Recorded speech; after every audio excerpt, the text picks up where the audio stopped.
सबसे पहली नवरात्रि का व्रत किसने किया था? उत्तर दीजिए।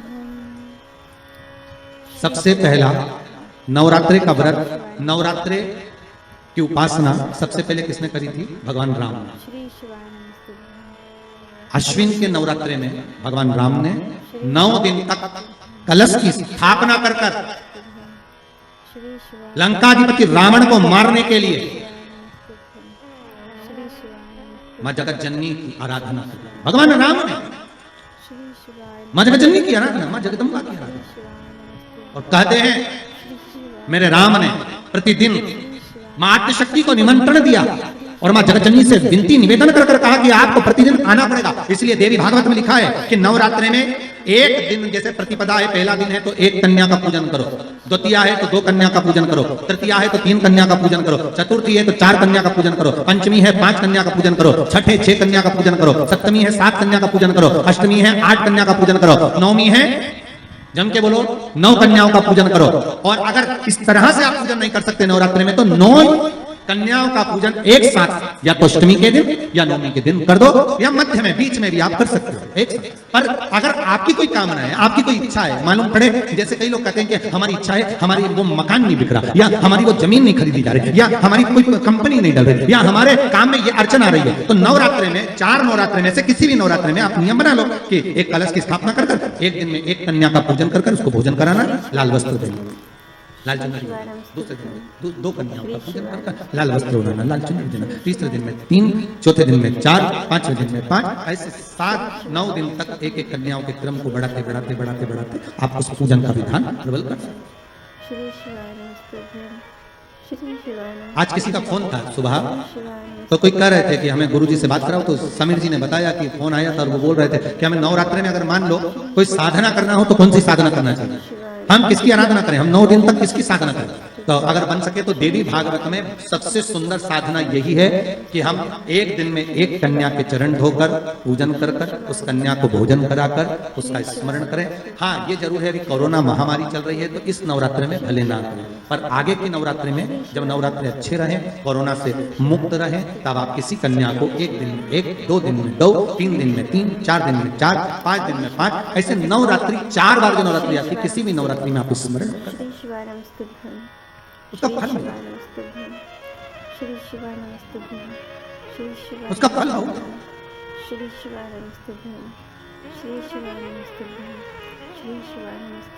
जैसे बेलपत्री का किया गया दान छिन्न नहीं माना गया। किस चीज का दान? जम के बोलिए जरा। बेलपत्री, बेलपत्री का किया गया दान छिन्न दान नहीं है, समाप्ति नहीं होती। बेलपत्री अगर आपने कोई आपसे कहा जी जी तुम्हारे यहाँ बेलपत्री लगी है, जरा 8-10 दे दोगी क्या? बिल्कुल। और उससे कहो बेलपत्र तू मत तोड़, हम तोड़ कर, और अपने हाथ से बेलपत्र निकाल कर उसको दो दान। ये छिन्न दान नहीं है, ये समाप्त नहीं होता। ये बेलपत्र का दान अविरल दान बढ़ता है। सुख का भान करता है। ये छिन्न होने वाला पत्ता होता है, आम का जो पल्लव होता है, उस आम के पत्ते पर हल्दी और सिंदूर, इन दोनों से स्वस्तिक का निर्माण किया जाए। देवी भागवत का संवाद है, बहुत ध्यान देना महाराज। जिन कन्याओं का विवाह ना हो पंचमी के दिन, नवरात्रि की कोई सी भी पंचमी, मतलब जो पंचमी तिथि पड़ेगी, कोई भी नवरात्र हो, चाहे वो 4 नवरात्र में से, चाहे वो पौष का हो, अश्विन का हो, चैत्र का हो, आषाढ़ का हो, किसी भी नवरात्रि में आप कर सकते हैं। एक पान के पत्ते पर, एक ही पत्ते पर जो 2 स्वस्तिक बनेंगे, एक हल्दी का बनेगा, एक सिंदूर का बनेगा। बस अंतर इतना है, जो हल्दी का स्वस्तिक है उस पर कंकु के चावल अर्थात रौली के चावल, रौली कुंकू के चावल रखना है, और जो सिंदूर का है उस पे हल्दी के चावल रखना। इतना रखकर जिस लड़का लड़की का विवाह नहीं होता उसकी हथेली पर रखकर उसका नाम और गोत्र बोलकर महाराज उसको ले जाकर नीम के पेड़ के नीचे उसको रख दिया जाता है। मात्र 3.5 या 4 महीने ऐसे रहते हैं जिसके अंदर उस लड़का लड़की का विवाह पक्का हो जाता है। जिसका विवाह नहीं होता केवल उसी के लिए, जिसका मंगल विवाह ना हो रहा। आम के पल्लव में शिव का वर प्रदान है, आम के पल्लव में शंकर का आशीर्वाद, आम के पल्लव में श्री शिवाय नमस्तुभ्यं, श्री शिवाय नमस्तुभ्यं। भगवान भूत भावन भूतेश्वर मेरे शिव, मेरे करुणा सागर मेरे शंकर, मेरे त्रिकालदर्शी, मेरे कैलाशी, मेरे भोलेनाथ स्वतः कह रहे हैं अरे रति तुम रोती क्यों है, तुम्हारे रोने का कारण क्या है? प्रभु मेरे पति के साथ ये आम का पेड़ भी जलकर भस्म हुआ, आम का पेड़। श्री शिवाय नमस्तुभ्यं, श्री शिवाय नमस्तुभ्यं, उस कलश पर आम के पल्लव शिव का वर है। श्री शिवाय नमस्तुभ्यं। किसका वर है ये? शिव का। श्री शिवाय नमस्तुभ्यं। श्री शिवाय 11 नमस्तुभ्यं। श्री आम शिवाय के नमस्तुभ्यं। जो श्री पत्ते जिस शिवाय डाली में लगे नमस्तुभ्यं। होते हैं, श्री शिवाय वो डाली नमस्तुभ्यं। कोमल सी डाली, श्री 11 शिवाय नमस्तुभ्यं। टुकड़े महाराज श्री शिवाय एक नमस्तुभ्यं। कच्चे श्री शिवाय सूत से लपेट कर नमस्तुभ्यं। 11 श्री बार शिवाय नमस्तुभ्यं। उसका भाग श्री जब शिवाय नमस्तुभ्यं। उसको लपेट लोगे इस श्री तरह से शिवाय इकट्ठा करके नमस्तुभ्यं। आगे का जो भाग है श्री 11 बार शिवाय कच्चा सूत नमस्तुभ्यं। लपेटने के बाद श्री जो शिवाय भाग पीछे का आगे का नमस्तुभ्यं। कोई भी हो उसको श्री शिवाय नमस्तुभ्यं। शहद में डुबाकर श्री शिवाय शिव जी को नमस्तुभ्यं। समर्पित कर दो। श्री किस जगह पर शिवाय रखना है? नमस्तुभ्यं। अशोक सुंदरी वाली श्री जगह। शिवाय अशोक सुंदरी की जगह नमस्तुभ्यं। जानते हो आप लोग, श्री पहले भी शिवाय आपको बताया है, नमस्तुभ्यं। आज फिर आपको श्री वर्णन कर शिवाय दूं। नमस्तुभ्यं। श्री शिवाय जैसे नमस्तुभ्यं। ये गोल जलाधारी श्री है, शिवाय नमस्तुभ्यं। ये शिवलिंग रखा है, श्री शिवाय नमस्तुभ्यं। ये दो जहां से पानी बह रहा है बाबा के चरणारविंद, राइट में श्री गणेश जी का स्थान, लेफ्ट में कार्तिकेय का स्थान, बीच में अशोक सुंदरी की जगह। शंकर भगवान की 6 लड़कियां हैं। नमस्तुभ्यं। भगवान शंकर के 13 बच्चे, 13 बच्चों में से 6 लड़कियां, उस 6 लड़कियों में से एक लड़की का स्थान, भगवान शंकर की एक बेटी का स्थान, अशोक सुंदरी का स्थान श्री शिवाय सामने नमस्तुभ्यं। श्री शिवाय नमस्तुभ्यं। पद्म पुराण में स्पष्ट किया। श्री शिवाय ये स्थान नमस्तुभ्यं। अशोक सुंदरी का। श्री शिवाय शंकर भगवान की जलाधारी में पार्वती जी का हस्तकमल, ऊपर से जो एक एक बूंद पानी गिरता है, ये शंकर भगवान की 5 लड़कियों का स्थान है। जया, विषहरा, शामरीबारी, दौतली और देव। शंकर भगवान की 5 लड़कियां भगवान शंकर के मस्तक पे जल की धार गिरा रही हैं। नमस्तुभ्यं। श्री शिवाय नमस्तुभ्यं।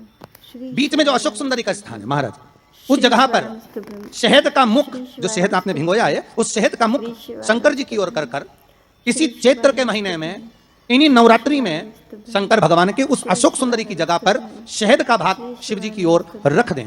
महाराज अगर घर में संपदा की कमी हो या कोई पैसा खा गया हो, रुपया नहीं दे रहा हो, पैसा अटक गया हो, तो उस शहद को शिव जी की ओर मुख कर कर उस श्री शिवाय आम के पल्लव की जो डंडी है उसको 11 डंडी को वहां रख दीजिए और उससे अपनी कामना कर कर आ जाइए। हो सके उस शहद में से थोड़ा सा शहद किसी रुमाल पर, किसी कपड़े में लगाकर उसको रख लीजिए। जिस व्यक्ति से पैसे लेना है, जिस व्यक्ति से पैसे मांग रहे हो, उससे एक बार जाकर मिल लीजिए, एक बार उसको खबर कर दीजिए। बाबा चाहेगा भोलेनाथ तो नवरात्रि में ही पैसा वापिस आ जाएगा, अगर शिव कृपा कर दे। ये बाबा की कृपा। श्री शिवाय नमस्तुभ्यं। आम का पल्लव कोई साधारण नहीं श्री शिवाय जिसको कलश के ऊपर रखा जाता है, शिव की कृपा। जिस आम के पेड़ पर स्वयं कामदेव चढ़कर भगवान शंकर के तीसरे नेत्र द्वारा जलकर भस्म हो जाते हैं, वो आम का पेड़ साधारण नहीं होता। श्री शिवाय नमस्तुभ्यं। श्री शिवाय नमस्तुभ्यं। आम के पल्लव को बाबा ने विराजमान किया। नमस्तुभ्यं। श्री अब आया है उसके ऊपर क्या रखते हो? श्री शिवाय नमस्तुभ्यं। श्रीफल, नारियल, ठीक है। श्री शिवाय नमस्तुभ्यं। श्री शिवाय नमस्तुभ्यं। श्री शिवाय नारियल कौन? अब उसका भी प्रसंग शिव महापुराण में, स्कंद पुराण में बड़ा सुंदर है, ठीक है। श्री भगवान शंकर और पार्वती विराजमान है कैलाश पर्वत पर। श्री शिवाय नमस्तुभ्यं। श्री शिवाय नमस्तुभ्यं। श्री शिवाय नमस्तुभ्यं। भगवान शिव के मन में बात आई, शंकर भगवान ने माँ पार्वती जी से कहा, श्री शिवाय नमस्तुभ्यं। ए जगद्धात्री। श्री शिवाय नमस्तुभ्यं। श्री शिवाय नमस्तुभ्यं। हाँ श्री शिवाय प्रभु बोलिए, सुनो। श्री शिवाय नमस्तुभ्यं। श्री शिवाय नमस्तुभ्यं। श्री शिवाय नमस्तुभ्यं।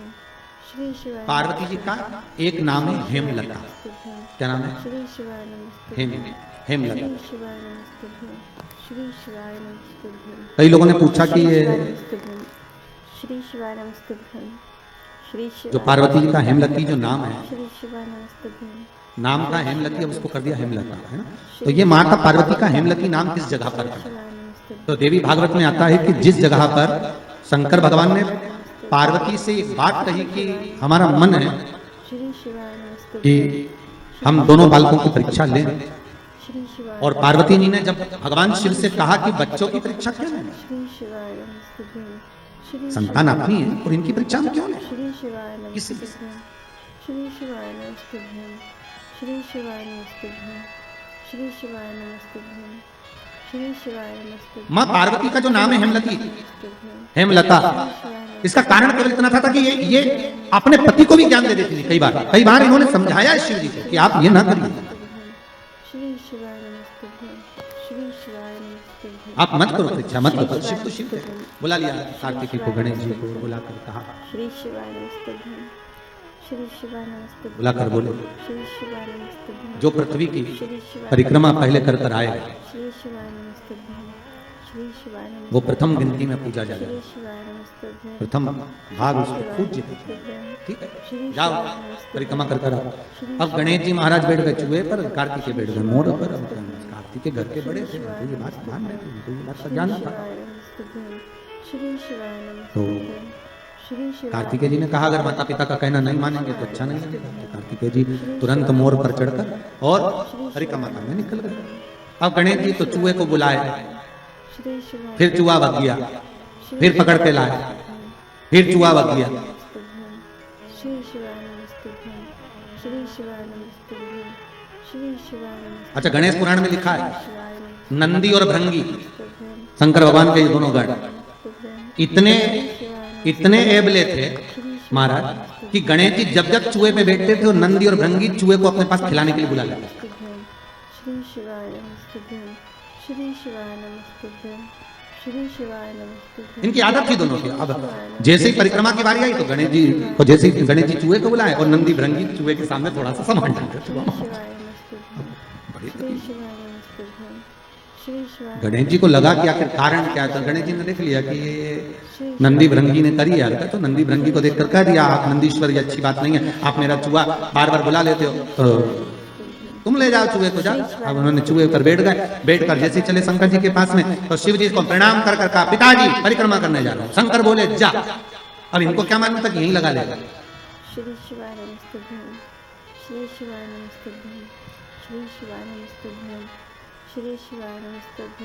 अब उनको क्या मालूम था कि यहीं लगा लेगा। यहाँ कोई प्रसंग है। अब परिक्रमा लगा कर आकर खड़े होकर के आशीर्वाद दे दो। तो पूछा आशीर्वाद क्यों, तो कहा प्रभु हमने परिक्रमा करी। तो शंकर भगवान बोले आजू बाजू घूम लिया और कहते परिक्रमा कर लिया,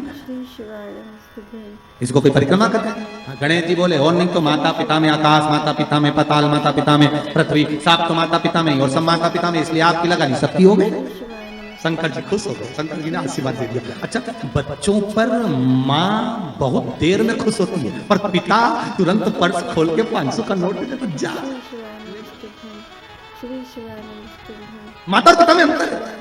मम्मी पहले पूछेगी काय के पैसे चाहिए, ट्यूशन के, तो ट्यूशन के पैसे मैं दे दूंगी, पहले ट्यूशन वाली मिस का फोन तो आने मैडम का। मम्मी तू बार बार फोन का इंतजार कर दे, मैडम मेरे से बोली पैसे लेके आना मत दे, पापा के पास। पापा हाँ बेटा 500 रुपए चाहिए, काय के लिए, मैडम ने मिला। मम्मी भी माथा खुजा रही 50 बार बोलती है इसको पैसे मत दिया करो, बच्चा बिगड़ जाएगा, पहले मुझसे तो पूछा करो। इतने में पति पत्नी से बोला अरे जगदम्बा कितनी बात पूछो तुझसे, तू शांति रख, मैंने दे दिया ना 500, देख लेंगे जो होगा। तो शंकर भगवान ने तुरंत बर दे दिया। प्रथम गिनती में तुम गिने जाओगे तथा पार्वती जी को मालूम ही नहीं पड़ा कि कब बर दे दिया, तो पार्वती जी तो खड़ी हो जाती। अब आ गए कार्तिक। कार्तिक ने आकर कहा दंडवत करता हूँ पिता, प्रणाम, हम तुम्हें देवताओं की सेना के सेनापति बनाते हैं। कार्तिकेय की आंख से अश्रु बहे। देवताओं की सेना के सेनापति, क्या मैं प्रथम गिनती में नहीं आऊंगा? नहीं, क्यों? गणेश जी ने प्रथम गिनती में आ गए। गणेश जी ने परिक्रमा कर ली, किसकी करी? हमारी। पिताजी आपने कहा था पृथ्वी की परिक्रमा कर जो आएगा प्रथम गिनती में गिना जाएगा, तो पहली परिक्रमा पृथ्वी की तो मैंने करी, फिर गणेश ने नहीं। पार्वती जी उड़ गई, क्या बात है कार्तिकेय? कार्तिकेय ने कहा माँ पिताजी ने गलत निर्णय दे दिया। क्या गलत निर्णय दिया? गणेश जी को प्रथम गिनती में दे दिया और मैं परिक्रमा कर कर आया। सारी बात मालूम पड़ गई कि गणेश जी ने चूहे पर बैठकर शंकर पार्वती की परिक्रमा करी, ये हुआ वो हुआ, सब मालूम पड़ गया। पार्वती मैया की आंख में से आंसू बहने लगा। पार्वती उठकर खड़ी होकर शंकर भगवान से बोली प्रभु बहुत भोले हो, इसलिए आपका नाम भोला शंकर। बहुत एक बेटे को भेज दिया पृथ्वी की परिक्रमा करने और दूसरे बेटे ने आपकी परिक्रमा करी और आपने उसे वर प्रदान कर दिया। इतने भोले, पुत्रों में भेद कर दिया।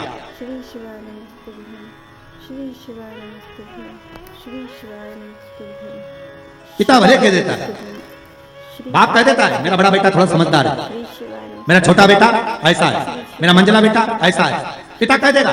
पर मां हमेशा कह देगी नहीं नहीं, मैंने बराबर का दूध पिलाया है, मेरे 4 बेटे 5 बेटे 6 बेटे 7 बेटे 3 बेटे 2 बेटे मेरे सब बराबर। ये माता का शब्द।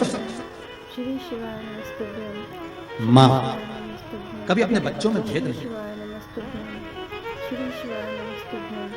श्री शिवाय नमस्तुभ्यं श्री पूत कपूत सुने हैं परना, माता सुनी को माता। श्री शिवाय नमस्तुभ्यं श्री शिवाय नमस्तुभ्यं माँ कभी कुमाता नहीं सुनी। श्री शिवाय नमस्तुभ्यं पूत कपूत हो सकता है, पर माँ माँ है। जगत जननी माँ पार्वती खड़ी हो गई और इस कथा से बहुत सीखने को मिलता है। शिव महापुराण का ये चरित्र बहुत सिखाने का लिए है कि माता पिता की दृष्टि में कभी बच्चों के प्रति भेद न करना। कभी मत कहना माँ से निवेदन कि मेरा बड़ा बेटा अच्छा कि छोटा अच्छा, मंजला अच्छा कि संजला अच्छा, कभी मत कहना। क्यों? क्योंकि गेंद कभी भी किसी भी पाले में जा सकती है और किसी भी बहू से पाला पड़ सकता है। आप कभी मत कहना। आपके 4-5 बच्चे हैं, आप हमेशा अच्छा बोलो मेरे बच्चे सब बढ़िया, बड़ा बेटा बहुत बढ़िया, बड़ी बहू बहुत बढ़िया, छोटी बहू बहुत बढ़िया, उससे छोटी बहुत बढ़िया, उससे छोटी बहुत बढ़िया। क्यों? अपने को करना क्या? जिस पार्वती जी ने कहा ये आपने श्रेष्ठ नहीं किया। पार्वती जी बोली मुझे अच्छा नहीं लगा आपने निर्णय जो दिया। क्या चाहती हो पार्वती? पार्वती जी कहती हैं आज मुझे एक वर देना पड़ेगा। बोलिए क्या वर चाहिए? भोलेनाथ मुझे वर ये चाहिए कि आज के बाद आपकी कोई परिक्रमा ही ना हो। मुझे वर दे दो कि शंकर की परिक्रमा कभी नहीं हो। श्री शिवाय नमस्तुभ्यं श्री शिवाय नमस्तुभ्यं श्री शिवाय नमस्तुभ्यं शिव की परिक्रमा का विधान नहीं होगा। शंकर भगवान ने पार्वती को तथास्तु कह दिया। आज के बाद शंकर के मंदिर में शिवलिंग की कोई परिक्रमा नहीं करेगा। कभी आपने करते हुए देखा किसी को? नहीं। शंकर की परिक्रमा होगी तो आधी यहाँ से चालू होगी, वहां तक जाओगे फिर वापिस आओगे। यहाँ तक शिव महापुराण की कथा कहती है कि शंकर की आरती के बाद जो परिक्रमा भी होती है ना वो भी पूरी नहीं करना चाहिए, आधी कर वापिस हो जाना चाहिए। शिव की आरती के कई लोग शंकर जी की आरती उतारने के बाद जो परिक्रमा करते हैं ना, आरती की थाली लेकर चारों तरफ घूमते हैं, उसको भी आधा घूमो और आधे में वापिस।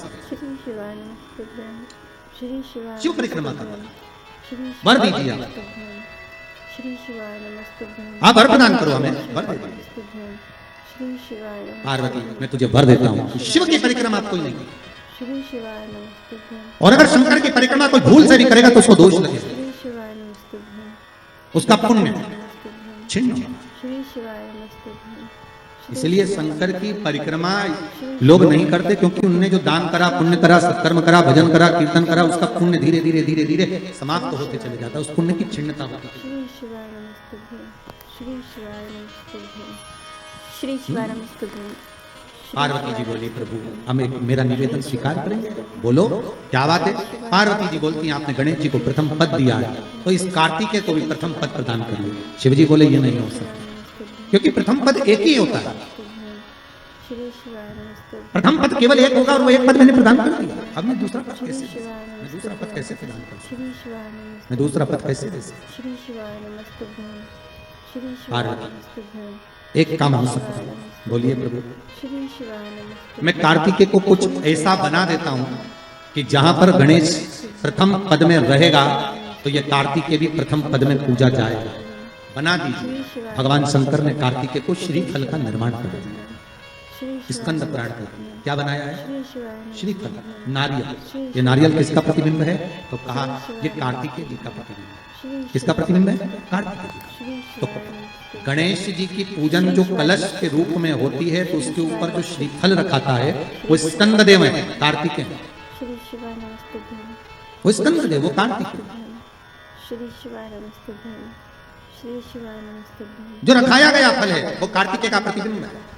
अगर प्रथम में गणेश पूजाएगा तो ये कार्तिकेय पूजाएगा। इसलिए श्रीफल महाराज, श्रीफल कार्तिकेय का प्रतिबिंब है।